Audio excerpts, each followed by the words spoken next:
Это окрестности города Челек Самаркандской области, куда также попали крымские татары в 1944 году. Кереми Мифаева прожила здесь всю жизнь. Она родилась в Кезлеве в квартале Катык-Базар и хорошо помнит свое детство. O yaşlarımda önem bazağa çıkmazdı.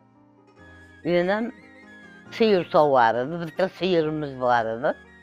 3 metre 10 litreden 30 litre süt verirdi. Ha. Bir saatlik. Saatte sıyırdı.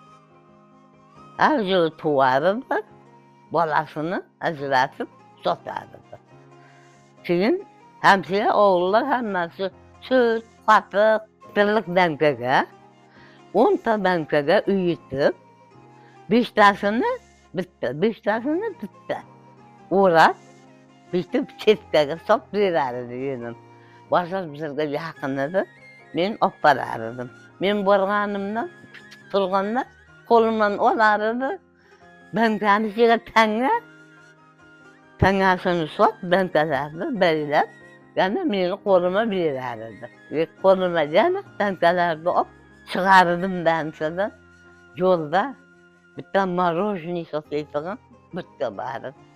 Şöyle kırıp bir tane marojni yerirdim.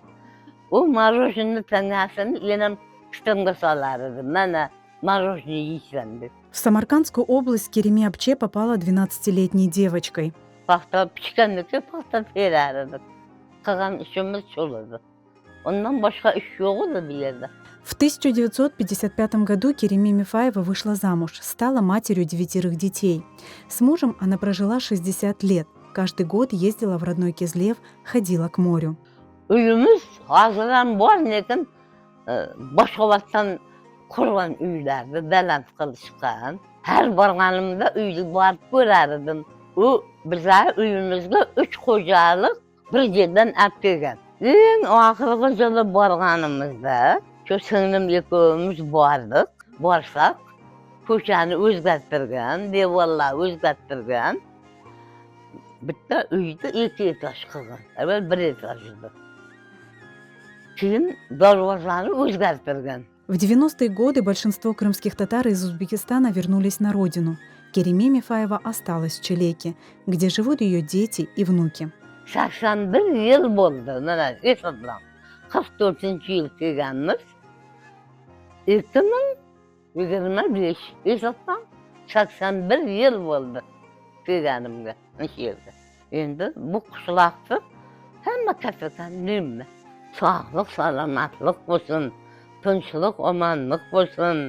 Xudoyim taoloni o'zi qo'llab, ayniqsa bolalarimda hammasini o'zimga o'xshab, umri uzoq, rizqi faraq bo'lsin. Самой Кереми Мифаевой не стало в сентябре 2025 года.